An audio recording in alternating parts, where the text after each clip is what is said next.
अस्सलामुअलैकुम दोस्तों, क्या हाल चाल है भाईजान। ब्रेकिंग न्यूज़ बाकी तो आपने सुन ली। एक और अहम ब्रेकिंग न्यूज़ है और थोड़ी पंजाबी उर्दू मिक्स ही बोलेंगे कि लॉबस्टर, ओमान में लॉबस्टर जो है उसकी फ़िशिंग का आगाज़ कल से हो जाएगा। आपको फ्रेश लॉबस्टर मिलेगा खाने पीने के लिए। और अच्छा जी, और अहम चीज़ जो है वो ये है कि इसका भी सीज़न होता है। जो समुद्री हयात है, जो मछलियाँ, लॉबस्टर और दीगर और बहुत सारी ऑक्टोपस, स्क्विड और बहुत सारी चीज़ें हैं, केकड़े शेकड़े मेकड़े, ये वो सब कुछ जो है, यानी पंजाबी दास अंडरस्टैंडिंग के लिए, तो उन सब का सीज़न होता है कि आप इन दिनों से लेके इन दिनों तक पकड़ सकते हैं।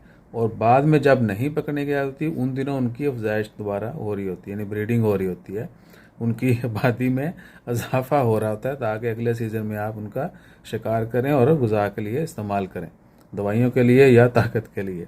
ठीक है। तो ओमान में लॉबस्टर का जो है वो सीज़न है 1 मार्च से लेके मई के एंड तक।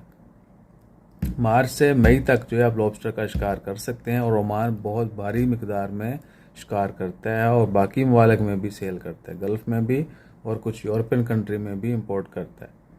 तो लॉबस्टर का सीज़न ओमान में कल से ऑफिशियली स्टार्ट हो जाएगा। मछेरे जो हैं, माहीगीर, वो दाड़ दाड़ पकड़ेंगे और अच्छी प्राइस पे बेचेंगे। मार्केट में आपको फ्रेश मिलेगा, ना कि कोल्ड वाला। वो कोल्ड क्या बोलते हैं उसको, फ्रीज़ हुआ क्या बोलते हैं, कोल्ड स्टोरेज वाला। चलो, पंजाबी है ना देसी।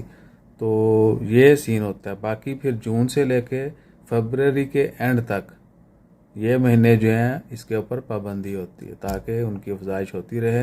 जब वो तैयार हो जाएं फिर माल पकड़ना शुरू कर दो। तो अपना ख्याल रखिए। इस तरह की ब्रेकिंग न्यूज़ को भी लाइक कीजिए। उन गंदे गंदे कमेंट ना करे आज। जज़ाकल्लाह, अल्लाह हाफिज़।